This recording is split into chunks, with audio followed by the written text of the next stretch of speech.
Om Shanti. Good morning सभी। बिल्कुल एकाग्रचित होकर अमृत वेले की इस पावन वेला में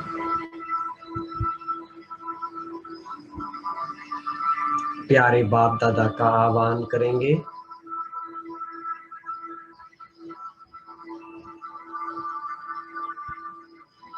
अपने साथी को, अपने सारथी को बिल्कुल अपने सामने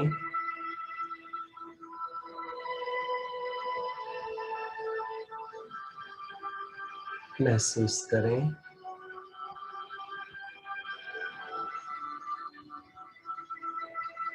सच्चा सहारा,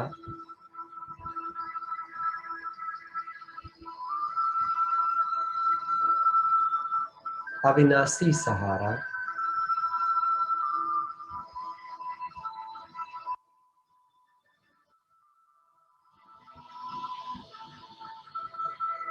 सर्व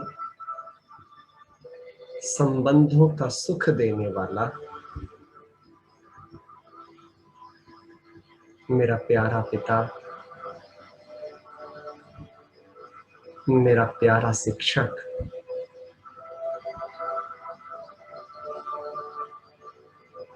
वरदाता सद्गुरु एकदम मेरे सामने है।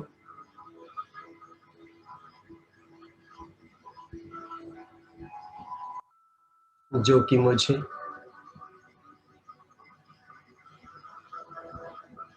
अपनी शुभ शिक्षाओं से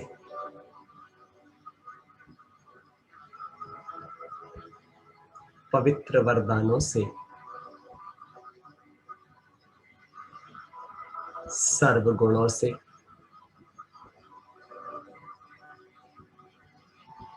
सर्व शक्तियों से श्रृंगारने आया है।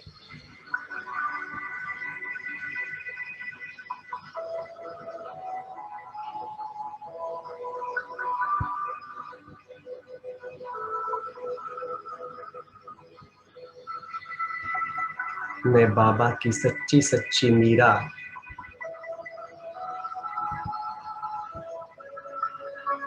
उसके लगन में मगन हो गई।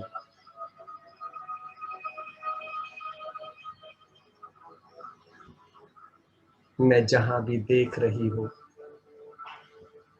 जो भी सुन रही हूँ, बस मुझे बाबा ही दिखाई दे रहे हैं, बाबा ही सुनाई दे रहे हैं।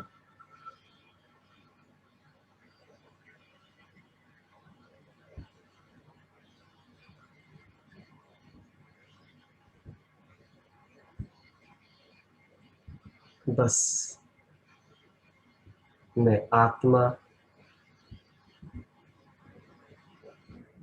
और मेरे बिल्कुल ठीक सामने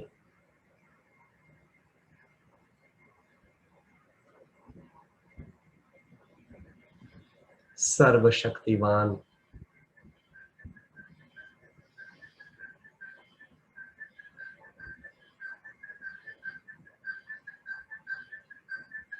गुणों के सागर मेरे प्यारे पिता,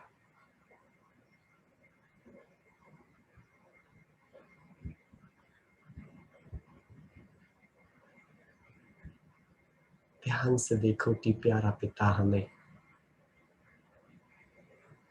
दृष्टि से शक्ति देकर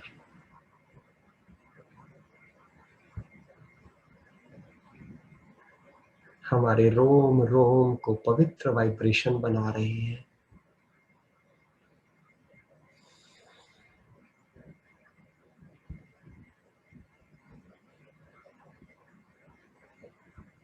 बाबा के संग के रंग में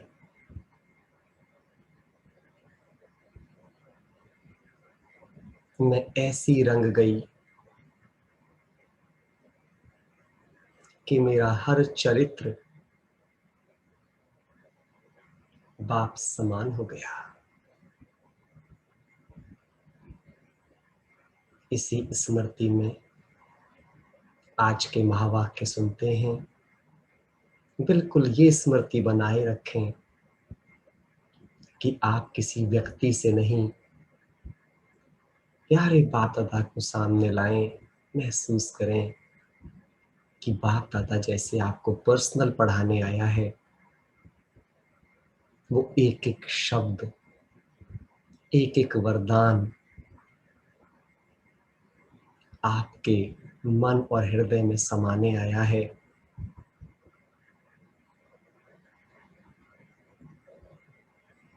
मुझे पढ़ाने वाला कौन है, ये स्मृति मेरी कॉन्शियसनेस को अलर्ट और एक्टिव कर देगी।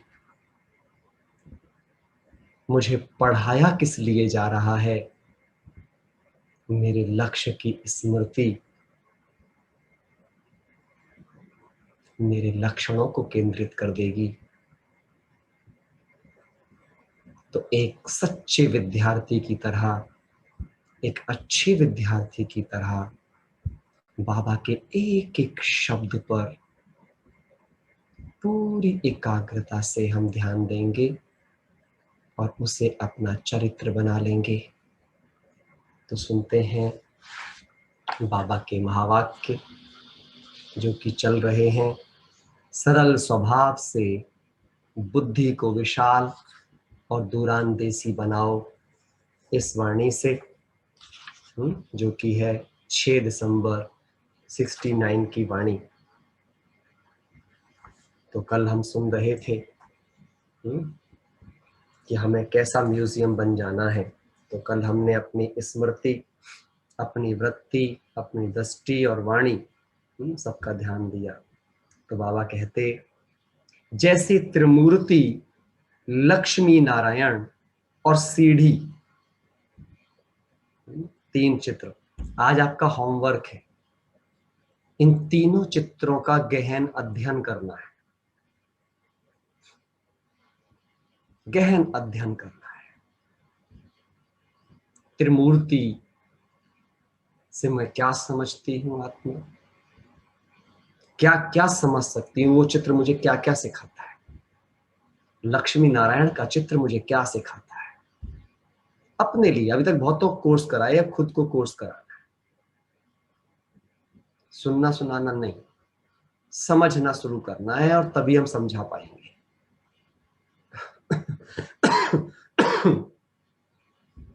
बाबा कहते, बच्चे सुना हुआ भूल सकते हो, लेकिन समझा हुआ, प्रयोग में लाया हुआ, अनुभव में लाया हुआ कभी नहीं भूल सकते।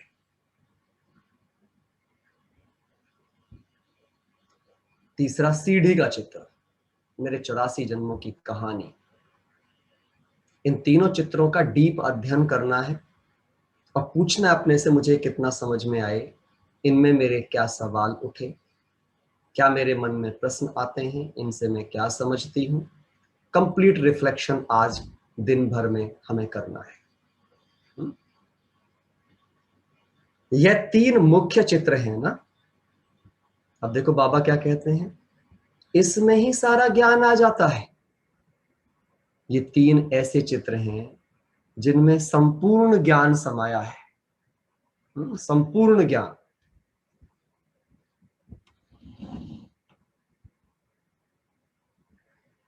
वैसे ही इस चेहरे के अंदर यह चित्र अनादि फिट है।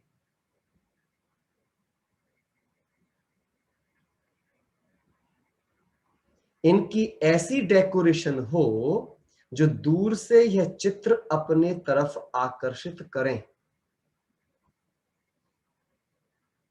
एक तरह से बाबा कहते हैं, ये तीनों चित्र आपका स्वरूप बन जाए।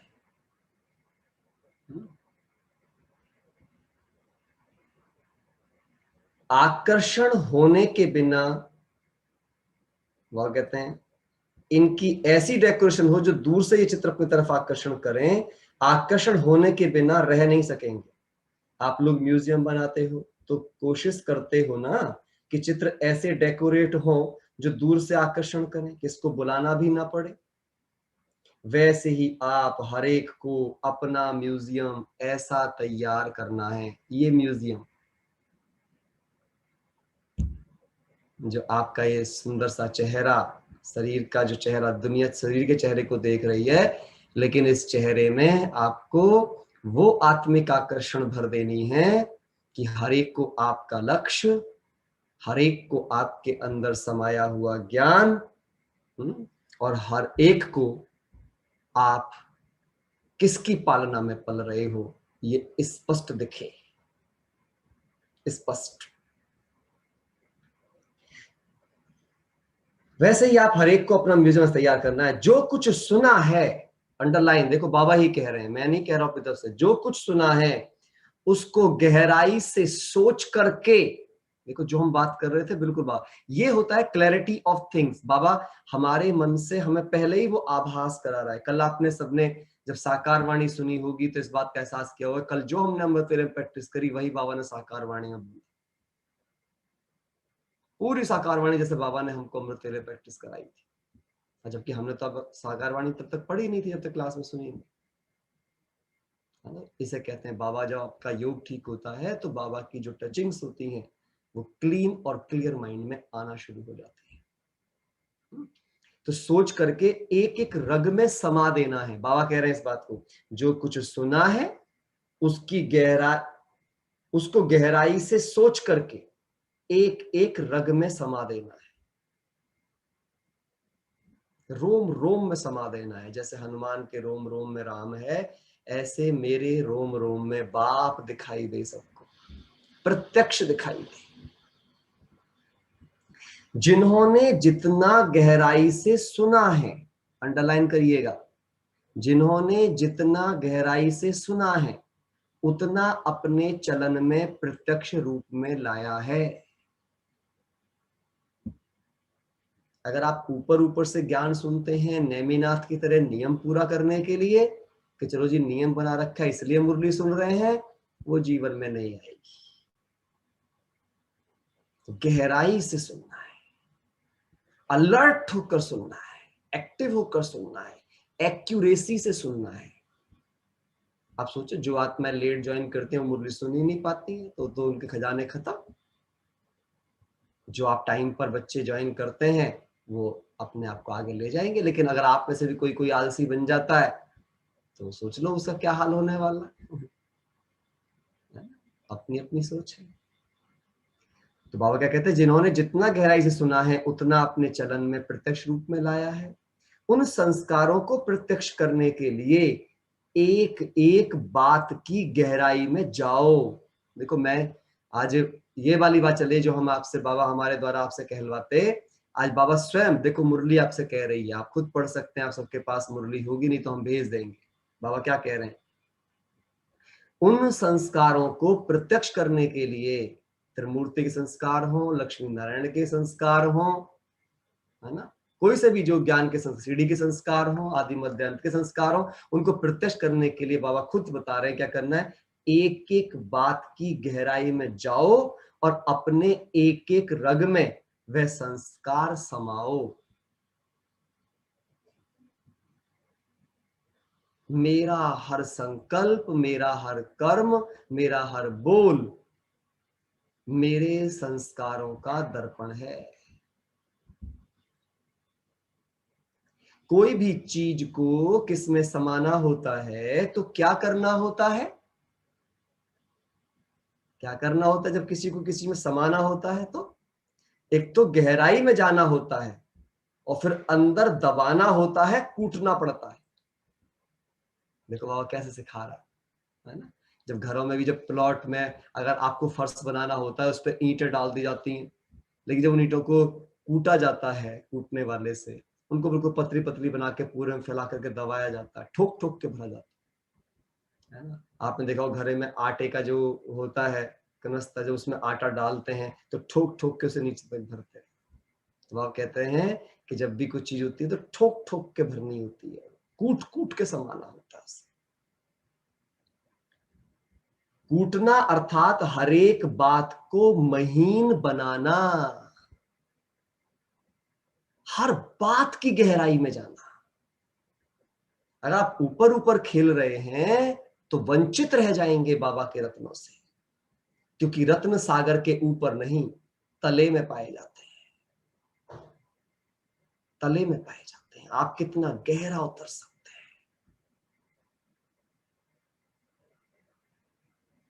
बाबा की बातें बड़ी गहरी हैं, बहुत गहरी है। एक एक बात में कितने अर्थ हैं आप अंदाज नहीं लगा सकते।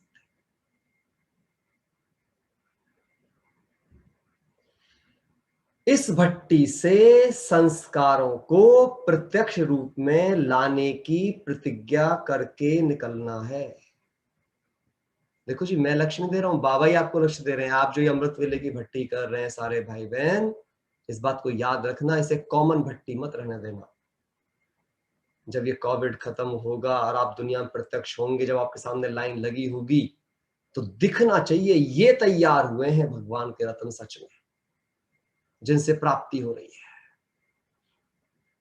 जिनके संस्कारों में दिख रहा है जो कुछ इन्होंने पढ़ा है,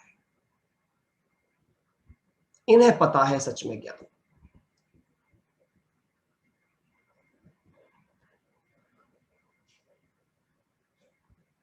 जितना बाप को प्रत्यक्ष करेंगे, अंडरलाइन, उतना खुद को प्रत्यक्ष करेंगे। आपका लक्ष्य क्या होना चाहिए? बाबा को प्रत्यक्ष करना। और वो क्या करेगा? वो आपको प्रत्यक्ष कर देगा। बाप को प्रत्यक्ष करने से आपकी प्रत्यक्षता बाप के साथ ही है। ऐसा बनना और फिर बनाना है, ऐसा बनना और फिर बनाना है। फिर बाबा ने क्या पूछा? समझा? क्वेश्चन है बाबा का। सुना नहीं पूछा बाबा ने, समझा क्या करना है।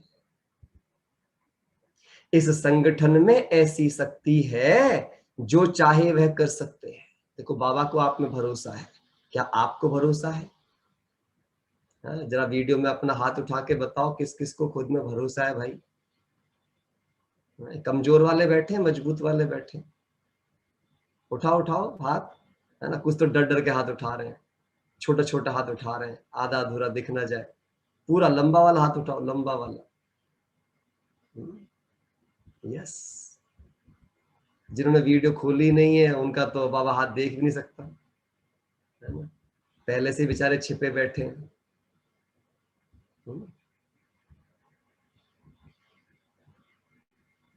समझना है इसको।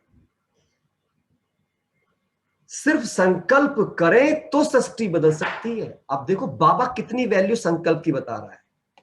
मैं नहीं कह रहा हूं, मुरली में साफ लिखा है, सिर्फ संकल्प कर लो ना तो सृष्टि बदल सकती है। और आज आपकी सृष्टि कमजोरी की भी है ना। संकल्प कर लो कि मैं मजबूत हूं, तो सृष्टि मजबूत हो जाएगी आपकी। भगवान का वरदान मिल रहा है। बाबा के महावाक्य सुनना अर्थात वरदान लेना। बाबा का एक एक शिक्षा वरदान होती है। वरदान कोई हाथ में से निकलने वाली लाइट नहीं होगी कि भगवान जी प्रत्यक्ष हो गए, भक्ति माँ टीवी की तरह की कोई लाइट निकल के आपको मिलने वाली है। बाबा की शिक्षाएं ही वरदान है बस। वो कुछ चमत्कार नहीं करेगा, और चमत्कारों को नमस्कार करने वाले कभी भी श्रेष्ठ ज्ञानी नहीं बन सकते। मम्मा को जीवन भर कोई साक्षात्कार नहीं हुआ, लेकिन मम्मा नंबर 1 गई, नंबर 1। समझ लेना इस बात को। तो जो आप में साक्षात्कार की आस में बैठे रहते हैं, मुझे बाबा दिख जाए, लाइट दिख जाए, परमधाम दिख जाए, उससे कुछ नहीं होने वाला है। बाबा जो कह रहा है वो आपके जीवन से दिख जाए, बाबा जो कह रहा है वो आपके जीवन से दिख जाए, तब समझना कि बाबा आपको उस योग्य बना पाएगा जिस योग्य बनाना चाहता है, और आप लक्ष्य करीब पहुंचोगे। कुछ देखने से, अंडरलाइन बहुत ध्यान सुनना है, बाबा ने टच करा ये बात, कुछ भी देखने से आप योग्य नहीं बनते। जीवन में धारण करने से, प्रैक्टिकली प्रयोग में लाने से आप बनते हैं। तो लक्ष्य देखना नहीं है, बनना है, बनना। B, not C, but B. ऐसी शक्तिशाली आत्माएं हैं, हो भाई सब शक्तिशाली आत्माएं, बाबा तो पूछ रहा है। लेकिन अब संकल्प कौन सा पावरफुल करना है, उसको फिर रिफ्रेश करना है। पहले संकल्प करना है, फिर रिफ्रेश करना है, यानी कि रिवीजन से रिफ्रेशमेंट आती है। इसलिए बाबा कहते आपने जो लक्ष्य बनाया है उसे आप क्यों नहीं मिटा पाते, मतलब उस लक्ष्य पर क्यों पूरी तरह से नहीं चल पाते, क्यों रोज रोज मिट जाता है वो? आप जिन आदतों को बदलना चाहते हैं क्यों बार बार आ जाती है सामने, क्यों? क्योंकि लक्ष्य को रोज रिवाइज नहीं करते। जो अपने लक्ष्य को जब आंखों के सामने क्लियर, क्रिस्टल क्लियर फील कर लेता है, उसके सब कॉन्शियसनेस अर्थात अवचेतन मस्तिष्क में वो रस भर जाती है बात, हर पल फीलिंग में आ जाती है वो बात, फिर वो सोने नहीं देती, फिर वो सदा आपको तैयार रखती है, एक्टिव रखती है।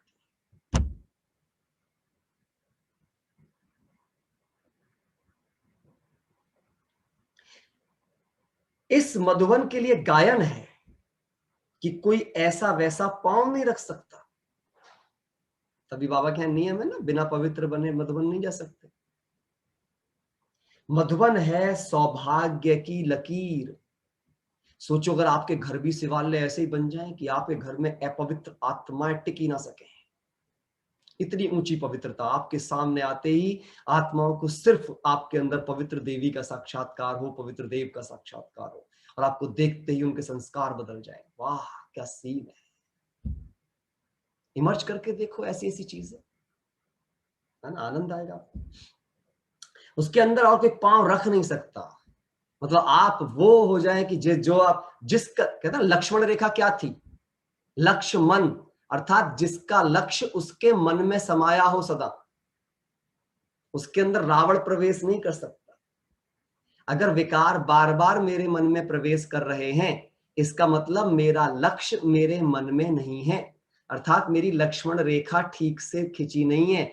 मैं आत्मा सीता अपने लक्ष्य को मन में न रखने के कारण क्रॉस कर रही हूं और रावण ले जाएगा, और फिर मैं विलाप करती रहूंगी, ये विघन आया, वो विघन आया, ये परेशानी आई, वो परेशानी आई। समझ लेना इस बात को, गहरी बात है। जितनी आत्मा सीता है, हमारा शिव बाबा राम है, और हमारा लक्ष्य हमारे मन में है, वो लक्ष्मण रेखा है। और पंचवटी, पांच कर्मेंद्रियां, ज्ञानेंद्रिय, 5 तत्वों से बना ये शरीर, वटी 5 तत्वों से बनी जो शरीर है, ये पंचवटी कुटिया है। इस पंचवटी कुटिया में बैठी मैं आत्मा सीता अपने राम के द्वारा दिए लक्ष्य को अगर मन में रखूंगी तो रावण की जेल से मुक्त रहूंगी। समझ आया है ना? क्या टचिंग दिए बाबा ने, वाह मजा आया एकदम। ये सामान लेके देखो, आज पंचवटी में बैठी मैं आत्मा सीता अपने राम के द्वारा दिए लक्ष्य को सदा मन में रखते हुए रावण की जेल से सदा सदा के लिए मुक्त हो गई हूं।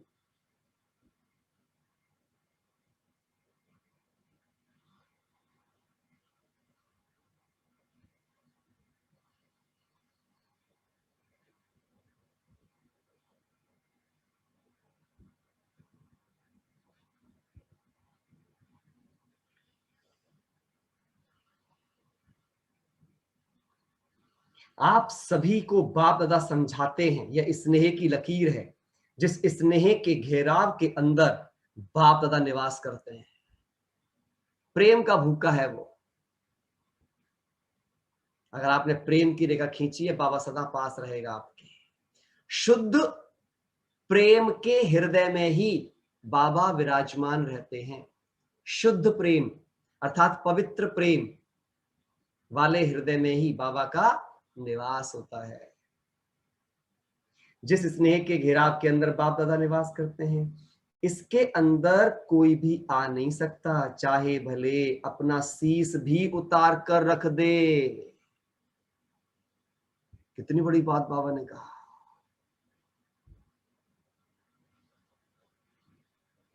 आप सोचो, रावण ने अपने शीश उतार उतार के सिर पे चढ़ाए, तब जाके नाभि में अमृत मिला।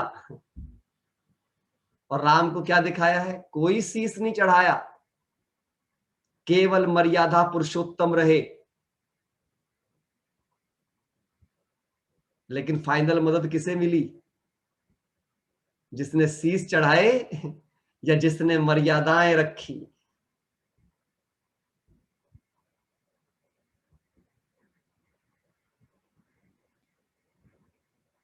तो पावर मर्यादाओं में है। बाप को प्यार मर्यादाओं से है। मैं इतना धन दे सकता हूं, मैंने प्लॉट दे दिए, मैंने ये दे दिए, इन इन शीशों को नहीं देखता वो, प्रकृति को नहीं देख रहा है, वो पुरुष को देख रहा है। वो मैटेरियलिस्टिक नहीं है गॉड।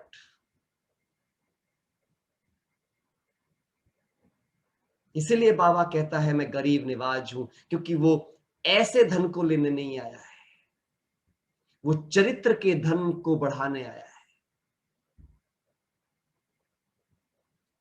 तो राम जैसा बनना है।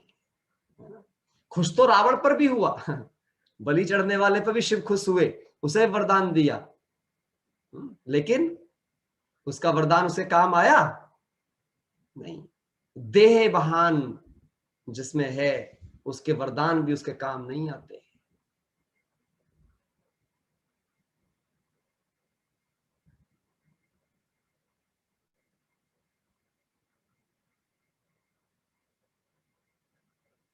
साकार रूप में स्नेह मिलना कुछ छोटी बात नहीं है। उसके लिए तो आगे चलकर जब रोना देखेंगे तब आप लोगों को उसकी वैल्यू का मालूम होगा। क्योंकि दादियों को बता रहे हैं, बाबा ने शरीर छोड़ा 69 के अंदर, साकार में जो प्रेम मिला, अंत में आत्मा रोएंगी कि हम साकार में क्यों नहीं आए। इस प्रेम के बारे में जब चर्चा होगी, और होता है आज जिन आत्माओं ने साकार में पालना नहीं ली दादियों जैसी, जब भी वो सुनते हैं तो आंखों से आंसू आ जाते हैं। क्या प्यार दिया ना ब्रह्मा ने, क्या बोलती है दादी गुलजार, राजकुमार राजकुमारियों की तरह पाला, कोई पाल नहीं सकता सृष्टि में।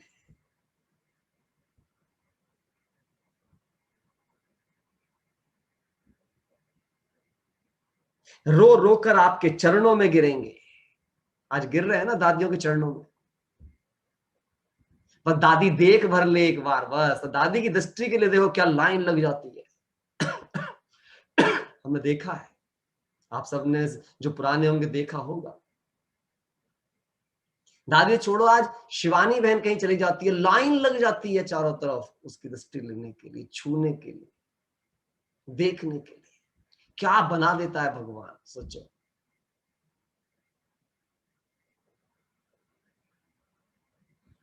हमारी बड़ी दीदियां जो हैं, है ना, उनकी दृष्टि के लिए लाइन लग जाती है।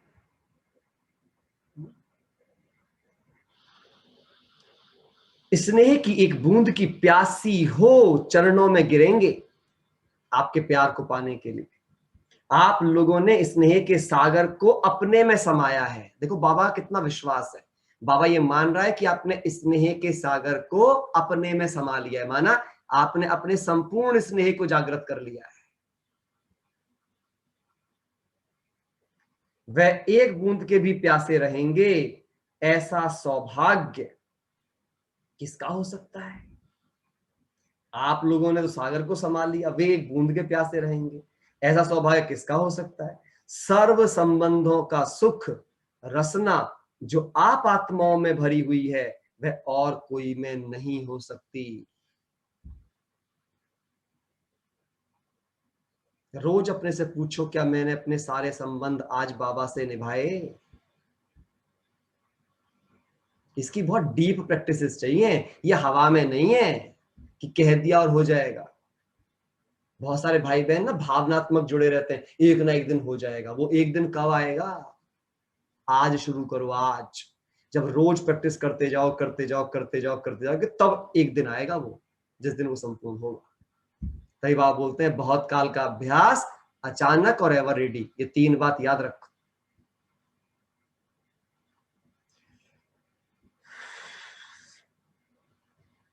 तो ड्रामा में अपने इतने ऊंच भाग्य को सदैव सामने रखना, सामने रखने से रिटर्न देना आपे ही याद आएगा।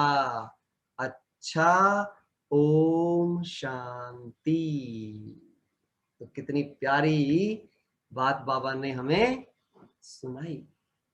समझ में आई? सबको समझ में आई? कल एक सवाल का जवाब मैं पहले ही दे देता हूँ। एक सवाल पूछा गया, ममता बहन ने मुझसे सवाल पूछा है कि दीदी निर्मला के बारे में, कि दीदी निर्मला सदा निर्विघ्न, बाबा ने मुरली में बोला सदा निर्विघ्न रही बच्ची, ऐसा कैसे हो सकता है कि निर्विघ्न रहे?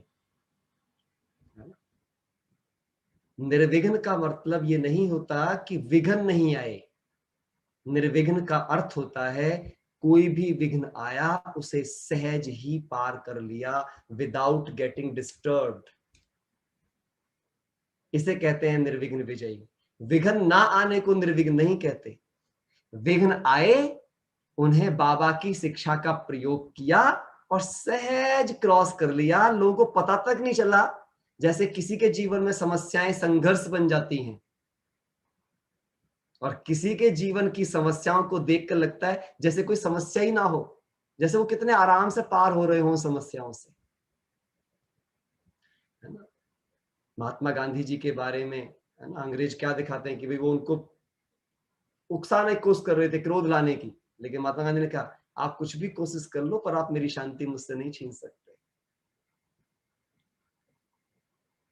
सो महत्वपूर्ण ये नहीं है कि समस्याएं आपके सामने नहीं आएंगी, महत्वपूर्ण ये है कि आप समस्याओं को आसानी से पार कर जाएंगे। जब पढ़ाई ही समस्याओं का आह्वान करने की है तो समस्याएं तो आएंगी।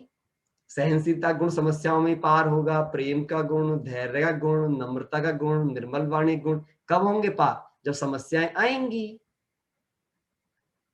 अभी कोई आपके सामने आके आपको गाली गलौज कर रहा है, बाबा को देखो, आप आते थे मारने के लिए, गाली गलौज करने के लिए, है ना, सब कुछ करने के लिए, लेकिन बाबा क्या करता था? मुस्कुरा के, कोई बात नहीं, इस बच्चे का भी कल्याण हो। बाबा बोलता था रावण जैसी आत्मा के प्रति भी शुभ भावना। ये क्या है? समस्या आई, लेकिन उनके हृदय के प्रेम ने क्या किया? उन्हें साक्षात्कार मूर्त बना दिया और आत्माओं के हृदय पिघल गए। सबने टिकाने का प्रयास किया, ओम मंडली को मिटाने का प्रयास किया, लेकिन ओम मंडली आज क्या बन गई? सारे संसार की यूनिवर्सिटी बन गई। क्यों? क्योंकि सत्य के साथ जो खड़ा होता है, बाबा कहते सत्य की नाव हिलेगी, डुलेगी, बट डूबेगी नहीं। अर्थात विघ्न तो आएंगे, लेकिन विघ्न आपकी स्थिति के सामने शीश झुका देंगे। ठीक, तो इसे कहते हैं, ममता बहन क्लियर हुआ, है ना? तो विघ्न तो आए, लेकिन हर विघ्न सहज पार किया, हंसते हुए, खिलते हुए। विघ्न ने डिस्टर्ब नहीं किया, विघ्न ने अवस्था को नहीं गिराया, बल्कि अवस्था ने विघ्नों रूपी व्यवस्था को व्यवस्थित कर दिया और उसको अपना जीत में कन्वर्ट कर दिया। तो चलो आज करते हैं पावरफुल योग, और आज के योग का नाम है धैर्य। आज मुझे सुबह से संकल्प आ रहा है, बल्कि आज बाबा ने मुझे सोने नहीं दिया फिर से, है ना। मैं रात भर सोया ही नहीं हूँ और मैं करीब मुझे लगता मैं 12:30-1 बजे से लिख ही रहा हूँ। बहुत कुछ लिखा है आज। तो बाबा ने बड़े प्यारे प्यारे टचिंग्स दी हैं, है ना, बहुत सुंदर सुंदर टचिंग्स हैं। बाद में बात करेंगे उसके बारे में। आज बड़ी खूबसूरत चीजें हैं, लेकिन अभी हम धैर्य का योग करेंगे आज। पेशेंस, कैसे पेशेंस बन सकता है, पेशेंस के लिए क्या जरूरी है, क्या करना है। तो चलिए, क्योंकि धैर्य अगर हो गया जीवन में तो जीवन सर्वश्रेष्ठ हो जाएगा।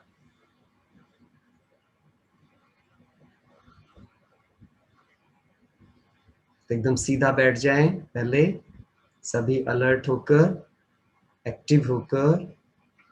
अमृत वेले जरा भी कोई नींद का असर ना हो। अगर नींद का जरा सा भी असर है, प्लीज जाओ, मुंह हाथ धो, है ना। वैसे तो बिना पेस्ट ब्रश करे नहीं बैठना, है ना, कम से कम मुंह हाथ अच्छे से धुलाई करके बैठना। और जो स्नान करके बैठते हैं वो तो बहुत ही ब्यूटीफुल बात है। अपना पानी वानी सब साथ लेकर बैठना चाहिए, है ना, ताकि बार बार हमें इधर उधर ना हो। और बीच में अगर आप 1-2 घूंट पानी पीते रहते हैं, सो इट्स ब्यूटीफुल। वो आपको क्या करता है, शुरू में मतलब 1-2 बार आप पानी पी लें, फिर योग करने के बाद फिर से आप पानी पी लें, तो आपको रिलैक्स और अच्छा महसूस होगा। क्योंकि जितना आप शरीर की अवस्था को स्थिर करते जाएंगे, कॉन्शियसली आपके मन की अवस्था स्थिर होती जाएगी। ये दोनों एक दूसरे पर इंटरडिपेंडेंट है ना। मन कभी कभी शरीर को संभालेगा, कभी कभी शारीरिक स्थिरता मन को संभालने में मदद करेगी। तो ये दोनों चीजों में इंटरडिपेंडेंसी है, समझना है हमें। तो चलिए शुरू करते हैं।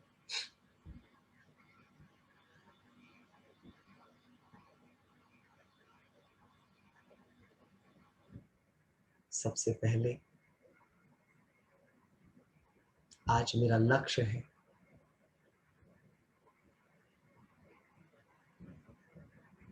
मैं संसार की सबसे धैर्यवान आत्मा, I am full with patience.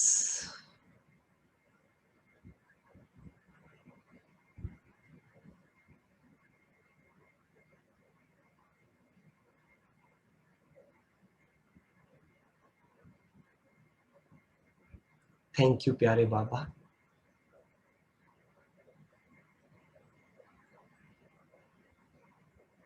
आपने मुझे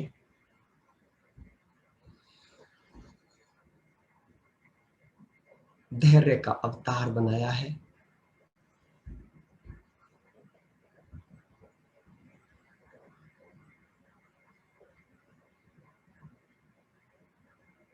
जिसके लिए आपने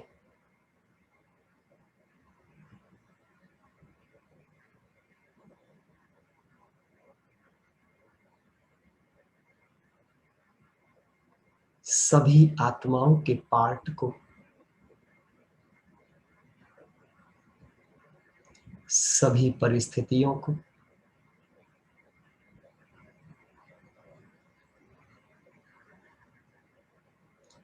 जैसी हैं वैसा ही स्वीकार करने की शक्ति दी है।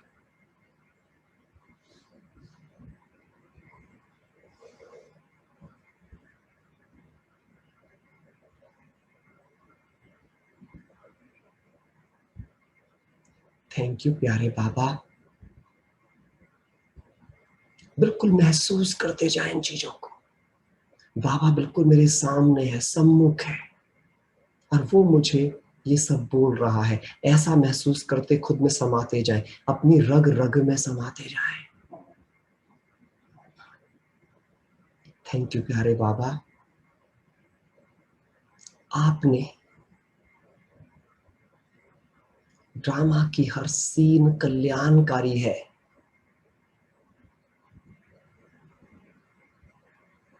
इस स्मृति को मेरे मन में अमिट कर दिया है।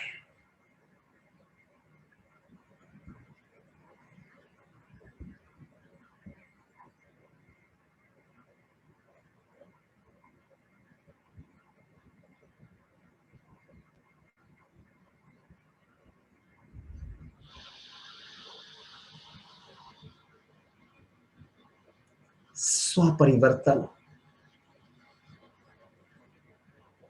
स्वकल्याण ही मेरा धर्म है।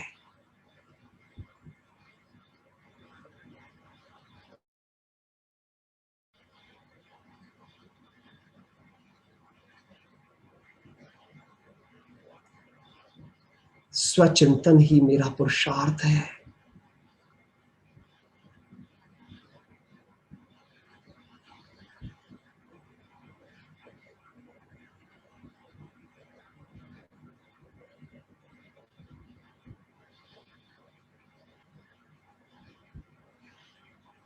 स्वकल्याण, स्वपरिवर्तन, आत्मचिंतन, स्वचिंतन से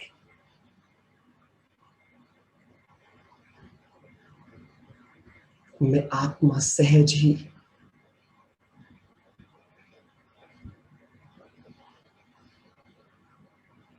स्वदर्शन चक्रधारी बन गई हूं।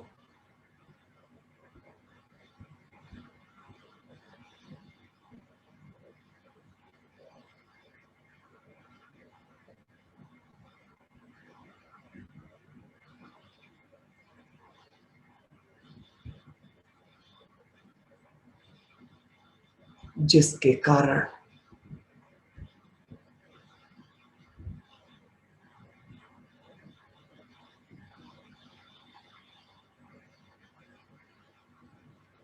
मेरा तीसरा नेत्र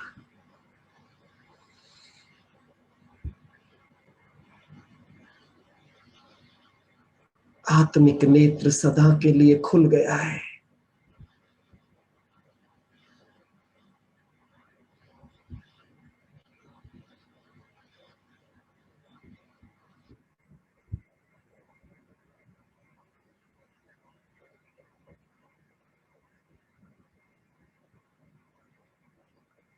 और मुझ आत्मा को ये रियलाइज हो गया है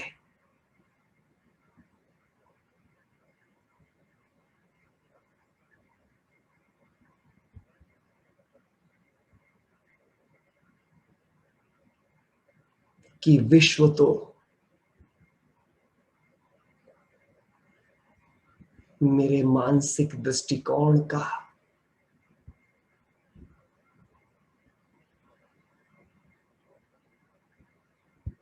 एक रिफ्लेक्शन है।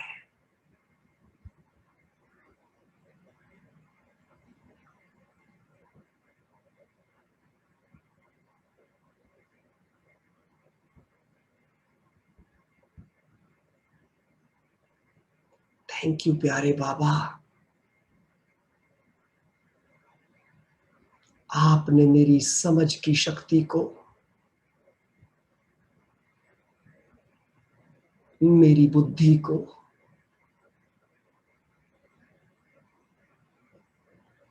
विशाल और पारस बनाकर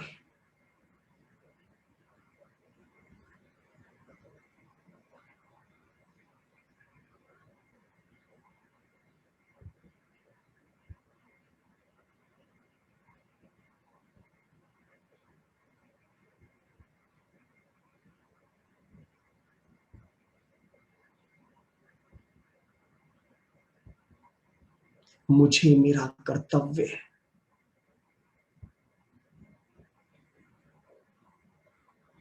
मेरा लक्ष्य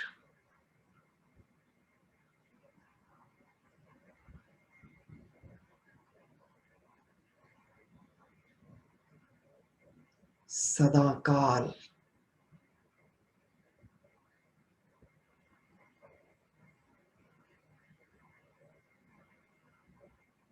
स्मृति में पक्का कराकर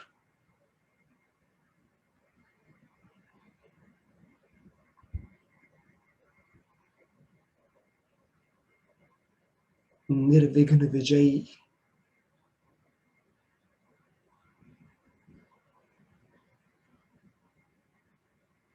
विघ्न विनाशक,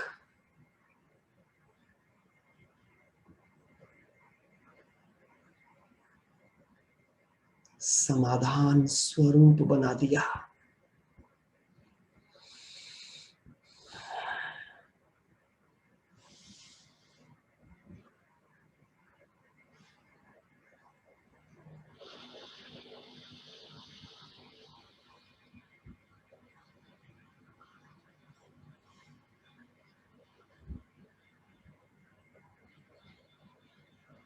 थैंक यू प्यारे बाबा,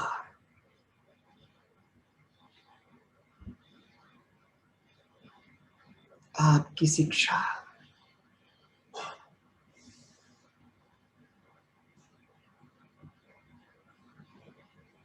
स्व स्थिति से परिस्थितियों पर विजय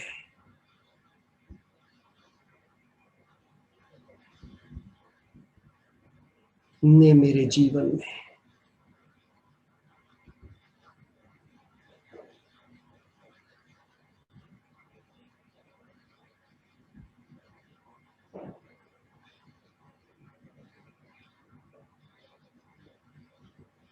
परमत और प्रदर्शन से सदा के लिए मुक्त कर दिया।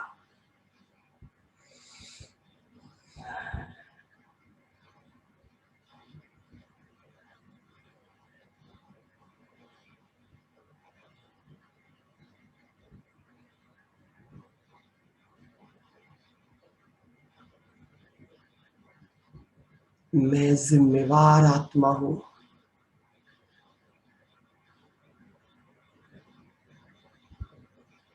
मेरे जीवन की संपूर्ण जिम्मेवारी मेरी है।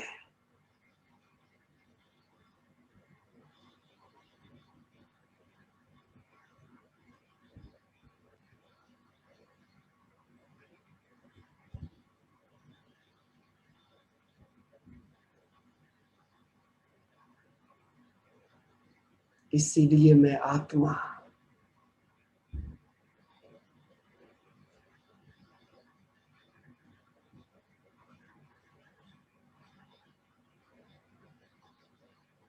सदा अच्छा ही देखती हूँ, अच्छा ही सुनती हूँ।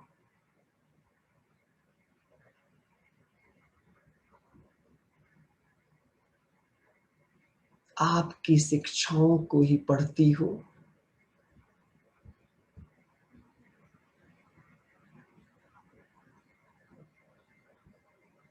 और सदा आपके साथ ही कंबाइंड होकर रहती हूँ।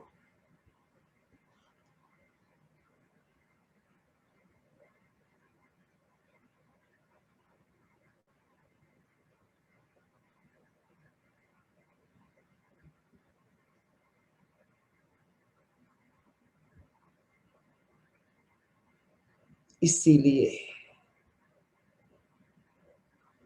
मैं आत्मा सहज साक्षी दृष्टा बन गई।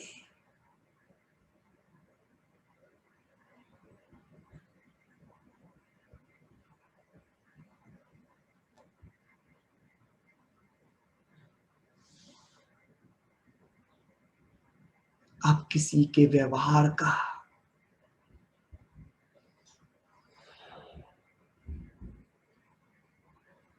किसी के भी रोल का,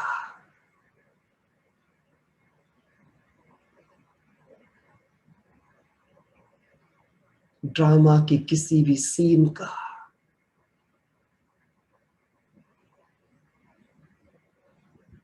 मुझ आत्मा के मन और हृदय पर कोई प्रभाव नहीं पड़ता।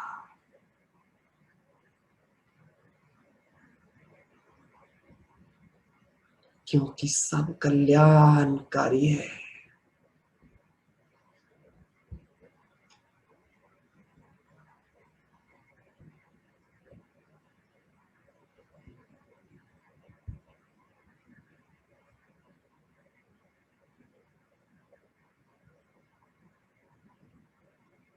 सर्व गुणों सर्व शक्तियों के सागर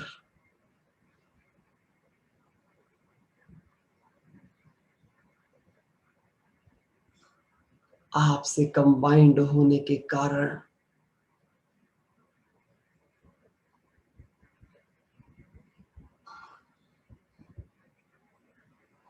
मैं आत्मा सदा समर्थ,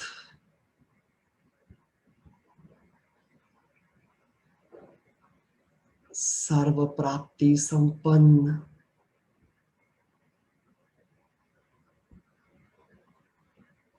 नंबर 1 चरित्रवान,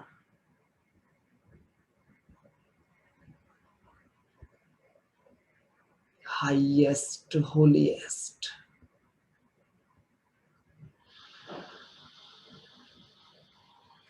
प्योरेस्ट पावरफुल,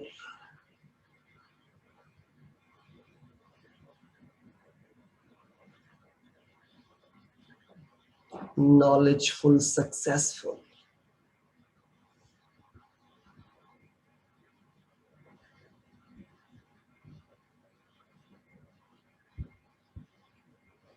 सहज बन गई हूं।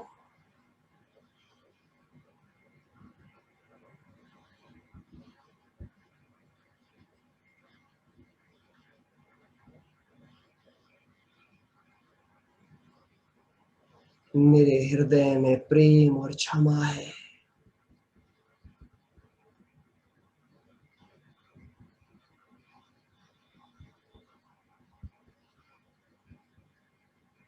मेरे मन में शांति है।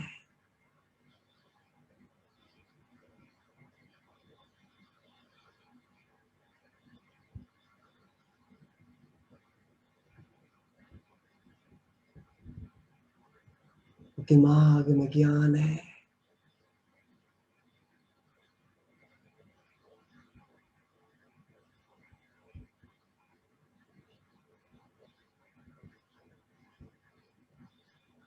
बुद्धि में परखने और निर्णय की असीम शक्ति है।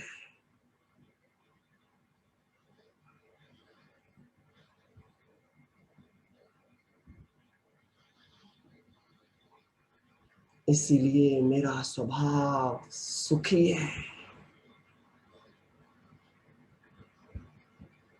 सच्चा सुख दे।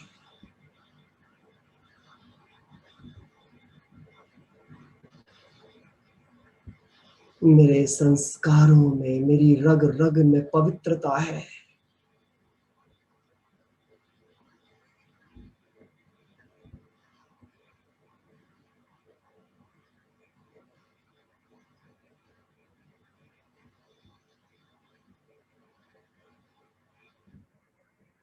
इसलिए मेरा जीवन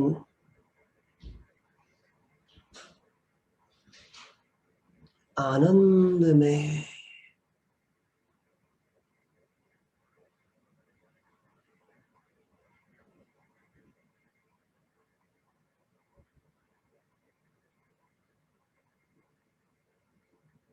मुझे सभी आत्माओं में बस ये गुण दिखाई देते हैं, क्योंकि मैं स्वयं इनका स्वरूप हूँ।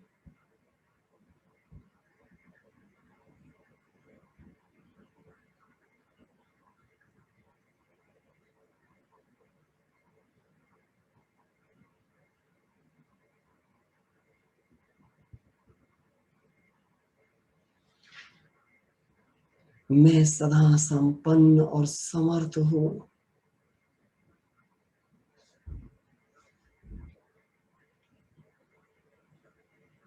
इसीलिए इच्छा मात्रम अविद्या।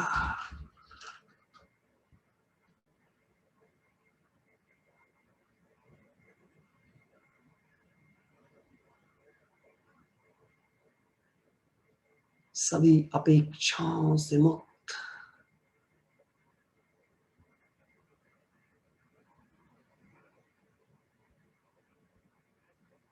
सदा दाता हूँ।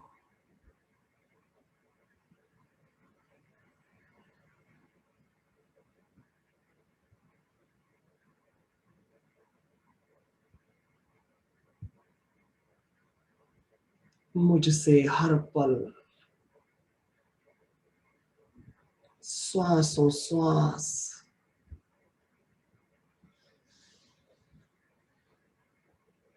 आपकी याद, पवित्रता, सुख और शांति की वाइब्रेशन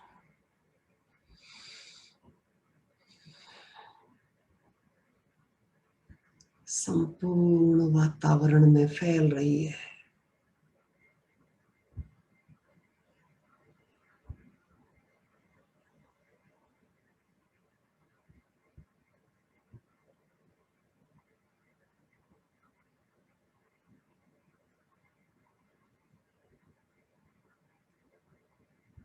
पारस बुद्धि, समझदार, स्वकल्याणकारी, स्वचिंतक,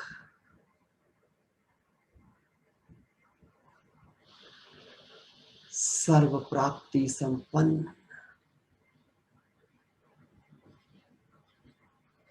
सर्वगुण सर्व शक्ति संपन्न,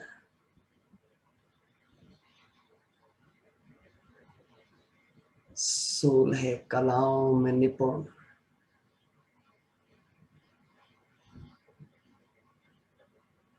मैं महान ज्ञानी योगी तू आत्मा।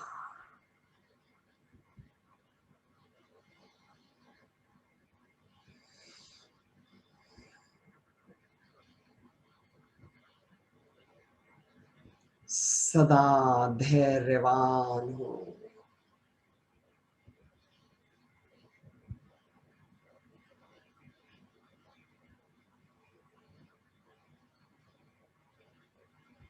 मुझे एहसास है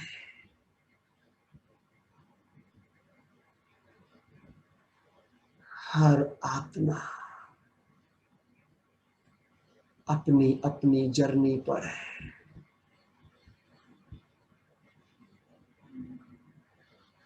अपना अपना पार्ट प्ले कर रही है।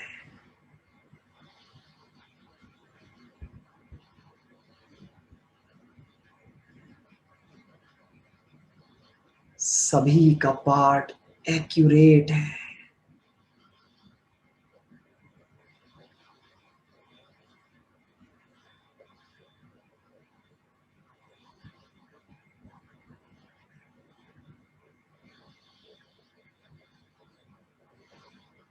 बाबा कहते बच्चे सभी नंबरवार पुरुषार्थी हैं।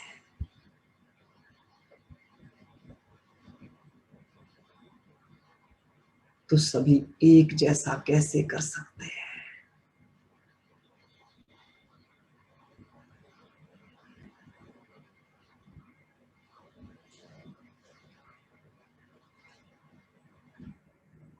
पर सब कुछ अच्छा हो रहा है।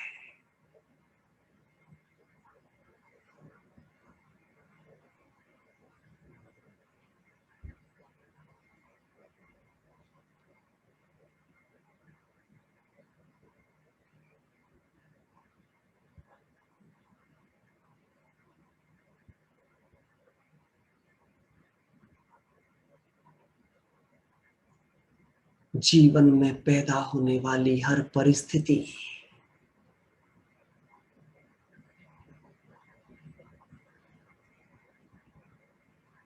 जीवन में कठिनाई पैदा करने वाले सभी संबंध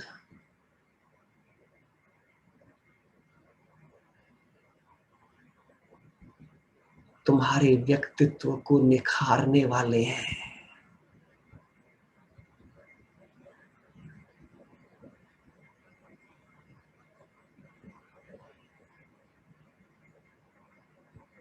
तुम्हें सच्चा हीरो बनाने वाले हैं।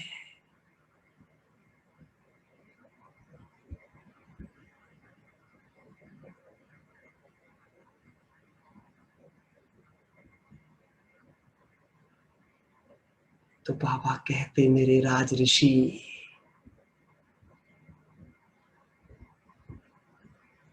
तुम्हें सभी परिस्थितियों में सभी व्यक्तियों प्रकृति के साथ सामंजस्य बिठाकर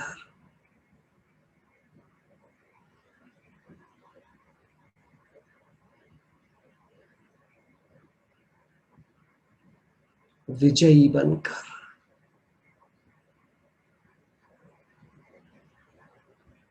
तूफान को तोहफा साबित करना है।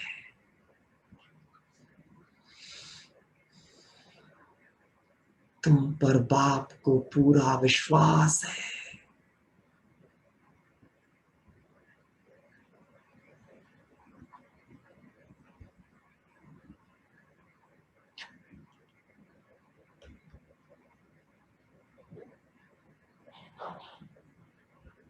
तुम सचमुच विजयी रत्न हो।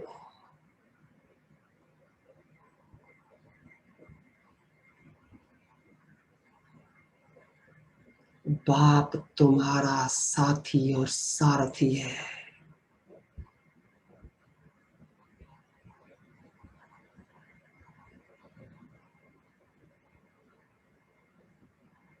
बच्चे तुम सदा माया जीत हो।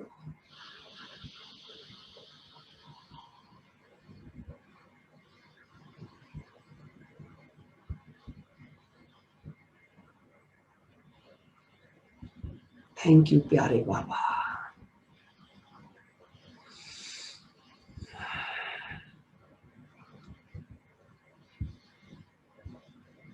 आपने मुझे सदा सदा के लिए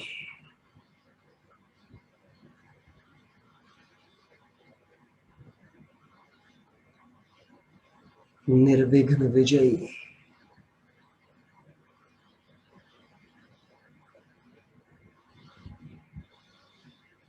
पवित्र, सर्व की बिगड़ी को बनाने वाला,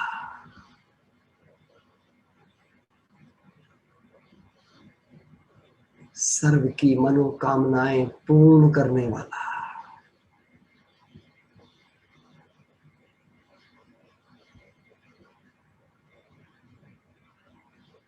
ईष्ट देव बना दिया है।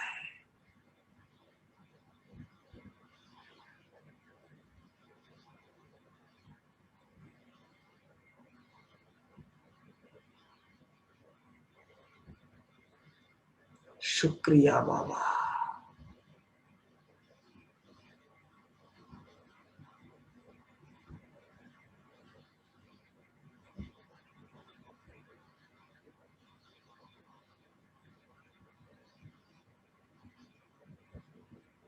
आपने मुझे एहसास कराया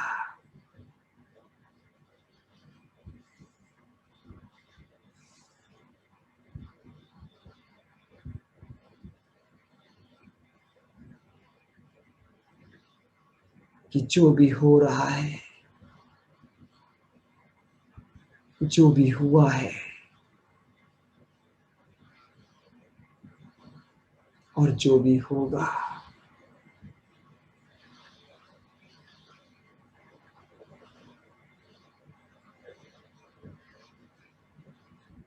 वो निश्चित है।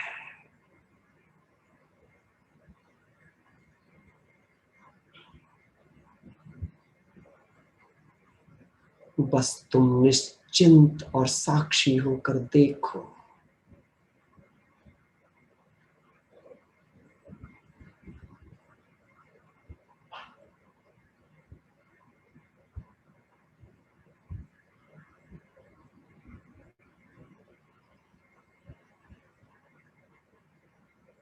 तुम निमित्त हो।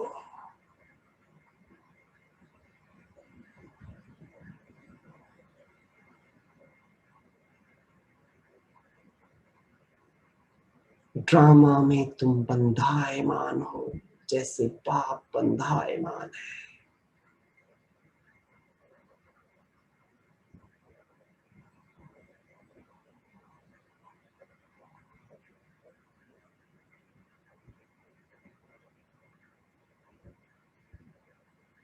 इसलिए निश्चिंत स्थिति द्वारा, स्थिर चित्त द्वारा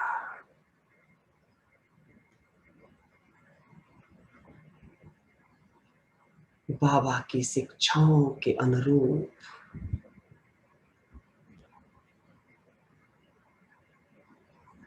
बस तुम स्वयं का पुरुषार्थ करो।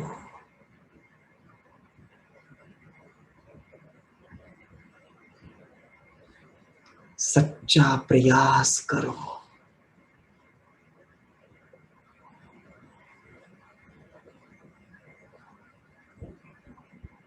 और उसके बाद परिणाम को सहज स्वीकार करो।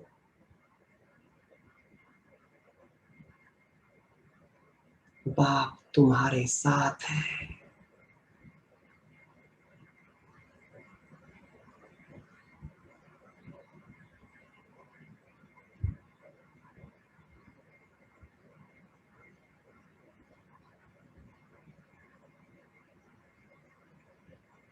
देखो बाबा कह रहे हैं, बच्चे, कई बार किसी कार्य के ना होने में ही तुम्हारा कल्याण है।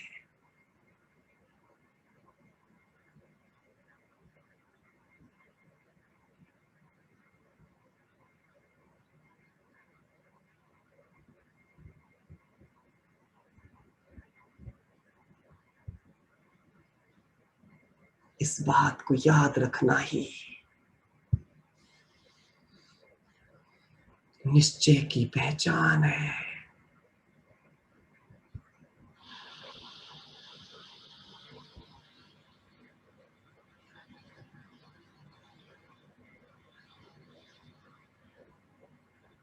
थैंक यू प्यारे बाबा।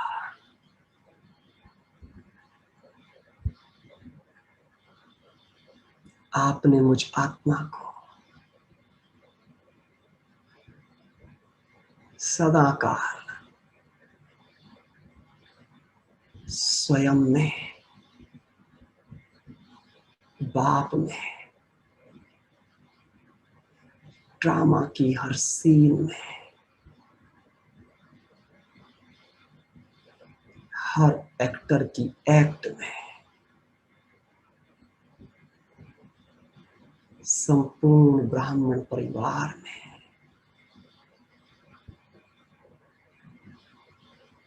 जीवन की हर परिस्थिति में,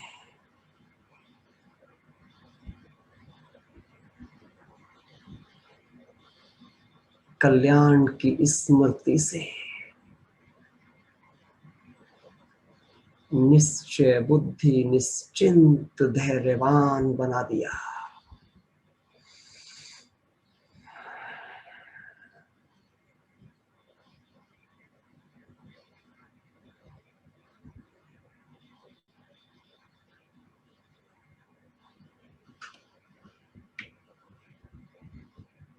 अभी आप सभी आत्माएं,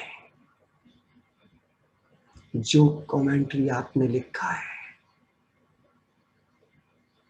मैं म्यूजिक ऑन करूंगा, आप उसे पढ़ते हुए गहराई से बाबा को सामने बिठाकर और ऐसा महसूस करें जैसे बाबा वो आपके मुख के द्वारा एक एक शब्द को आपके संस्कारों में घोल रहा है। उसको आवाज के साथ धीरे धीरे धीरे धीरे पढ़ें। अगले 10 मिनट तक पूरी गहराई से उस एक एक शब्द को महसूस करें कि वो आपकी रग रग में समा रहा है, वो आपके संस्कारों में समा रहा है, वो आपके व्यवहार में, आपके व्यक्तित्व में समा रहा है।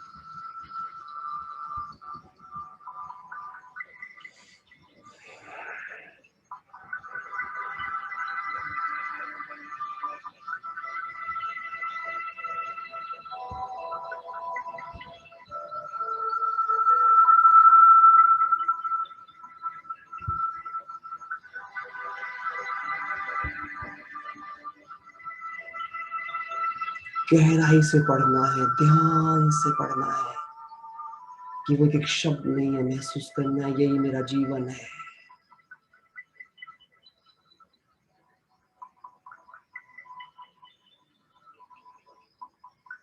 मुझे इस एक एक शब्द का स्वरूप बन जाना है।